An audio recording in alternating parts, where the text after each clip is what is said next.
from Hospital Road in Whangarei, and he's been in business for 13 years.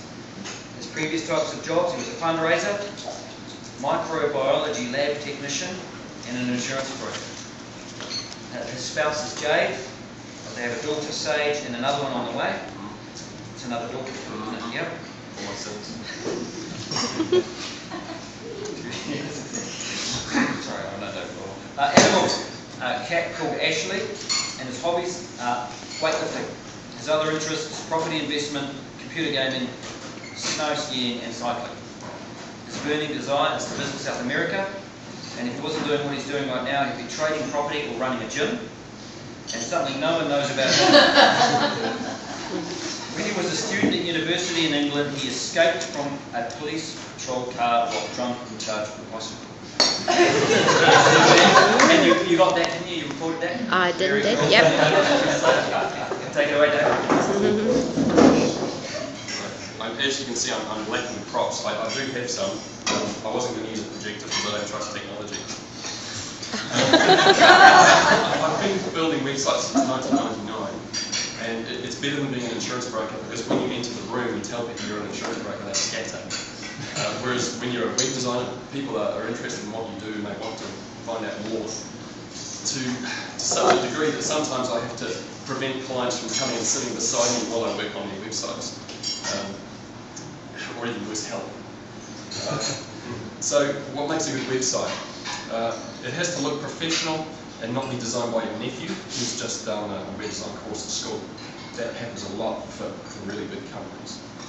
It's got to be credible and it's got to have original content. People qualify you through your website. Now, I'm building a website at the moment for Nigel at Regent Law. His previous web designer put the site together and helpfully wrote the content for him. The problem was that he copied the content from several other lawyers' websites throughout the country. So not only were they breaching copyright, but it was what's called duplicate content, meaning that Google looks at it and says, you stole that, big slap down on page 50 rather than page 1.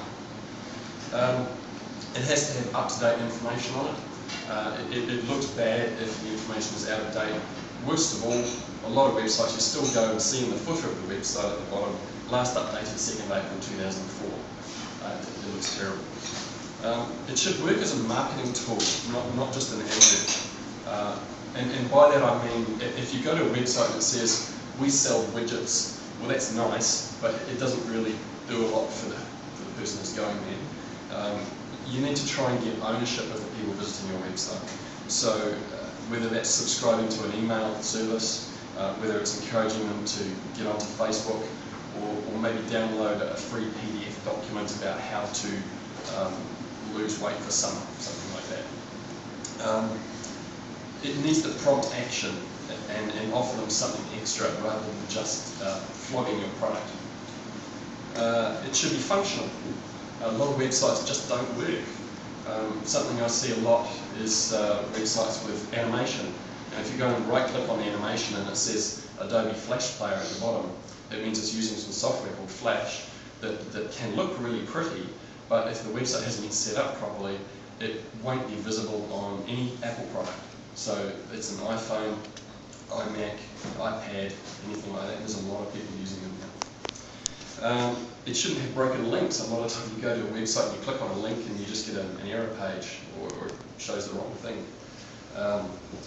It shouldn't have broken images. Those are the little white boxes with a red cross in them. It means someone built the website but forgot to put pictures on. Bad design. Got to say, the BNI website's not a great example. You go on that, and Lynn will know, I know you've got a really big monitor. If you go on the BNI website, it's built to full screen width. So Lynn will be going like this to try and read the sentences. A page width should normally be about 1,000 pixels. So on the widescreen monitors, that means you're going to have some space on the sides. It's just so it's easy to read, and it will fit in most people's screens.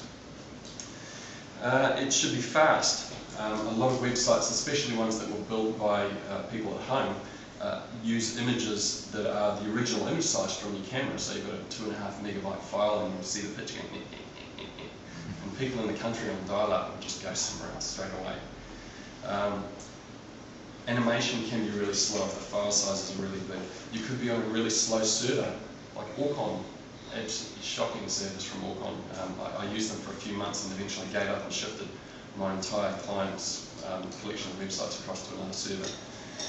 You should be on these days on something called a cloud hosting server. Chris can tell you all about that. They're ultra fast, but the client I had who had an online shop, his pages were loading as slow as 8 to 10 seconds, which is unacceptable. And I moved him to the new server and they're loading at something like 0.3 of a second. You should try and dominate your subject area. And this is more of a practical thing rather than a technical thing. You should be an authority in your field. So if you're a fitness instructor, I'll keep using Ben as an example. If you're a fitness instructor, there should be lots of information on there about what it is you do and things that help your customers, because you're trying to add value to your relationship with whoever's viewing the website. You need to make it idiot-proof, and I'm really big on idiot-proof. A lot of people visiting websites have the attention span of goldfish. If they don't see what they want within a few seconds, they're gone and out the door and off to someone else's website. And quite often you'll go to a website and go, wow, that's really flash, graphics are amazing, but I don't know what to click on. Sometimes, particularly photographers get a little bit clever for their own good, and they might have a little row of icons at the bottom that flash up into bigger things and all this sort of stuff. But if you don't see what to click on straight away, you've already lost the attention of the person looking at the website. There is an expected layout for navigation of a website. Generally, your buttons are going to be down the left-hand side or along the top. If people don't see that immediately, they're lost. Don't ignore mobile phones. Most websites aren't built for mobile. A lot of them will work well on mobile. Google run these conferences that I go to on a regular basis to do training, and they predict now, this is a couple of months ago, one of these, that up to 50% of all searches by the year 2014 will be off a mobile device. So that's an iPhone, a Galaxy, a smart, a tablet, these sort of things. You hardly see any desktop computers being sold anymore. Search engine optimization. It's something that most web designers don't really do. They say they do it, but when it comes down to it, all they're really doing is chucking a few keywords on your page and giving it a title, and that's about it. It's about ranking highly on search engines, but the real goal is to rank highly so that you can get visits to the website. Which is why, as I mentioned earlier, the content of your website is really important. It's got to be quality content. These days there's a saying in search engine optimization saying that content is king. Without any content, Google can't really see much. Quite often you'll go to a page, I'm talking to a guy at the moment who's a joiner, and he's got quite a nice website as far as all of his photographs. He's got someone who's a photographer, a relative, and there's lots of nice pictures of kitchens and dresses and things like that on his website, but there's no text. So if you can find the website, you can look at all these nice pictures, but you won't find it on a search engine because the search engine's got nothing to read. Google's goal is to provide the best quality results, not the website who hired the best search engine chief. And there are a lot of ways to cheat on search engines. There are two different types of SEOs, broadly. There's what we call a white hat SEO, which is someone that does it by the book, and then there's a black hat SEO. Most SEOs are really grey, because in reality anything that you do off your website to try and build your rank on Google is actually cheating. But Google overlooks a lot of that stuff. As long as you're not going out there and buying 20,000 links from India for $5, you should be fine. Great. Okay. Page 2. How you use keywords can make or break your website. There's a thing called long tail keywords. That's where people are doing a search using more than 2 words. And Google say that something like 20% of all the searches that go through Google we've never seen before. So don't try and target something that's really obvious and get people in your website through using a longer search term. Another thing I do, SEM, which stands for search engine marketing and internet marketing. This is paid advertising, so that's using things like the Google advertising that I mentioned before. I've got one client who picked up $70,000 in new business directly off the adverts in the first 6 weeks of an advert that I was running. Google AdWords targets keywords in search, on searches, or based on previous browsing through websites. So quite often you go to a website and you'll see a little banner there. It's probably an advert through Google. A client's wife rang me a while ago and asked why the adverts that were appearing up on websites were for dating websites. And I said they were all random, because it's her husband's computer. It doesn't take too much imagination to figure out what sort of website someone's looking at for dating adverts to keep appearing. Facebook ads are better for demographic targeting. If you wanted to target 18 to 25-year-old women, you can do that through Facebook, because Facebook knows how old people are and what they're interested in. Facebook and Google are both good at geo-targeting, which is targeting people within a particular area, again because they know where they are, whether in Northland or Auckland or the South Island or whatever. Social media works to varying degrees, and by social media I mean things like Facebook. It depends on the person as to how effective it is, because it's something you have to be quite involved in on a regular basis. Aside from Facebook, there are hundreds of others. The big ones would be Twitter. There's another one called Pinterest that works really well for people who have a physical product that's very visual. For instance, if you're selling furniture, Pinterest is a website where you upload images to it to share with your friends, and they say, "Oh, look at this nice piece of furniture, isn't it wonderful?"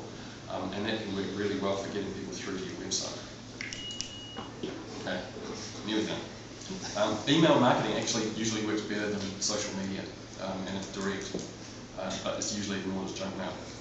YouTube's great if you can make it viral. So to summarise, I'm nearly done. Make your website useful, not just pretty. Keep adding content. Why would people come back if it's the same as it was last year?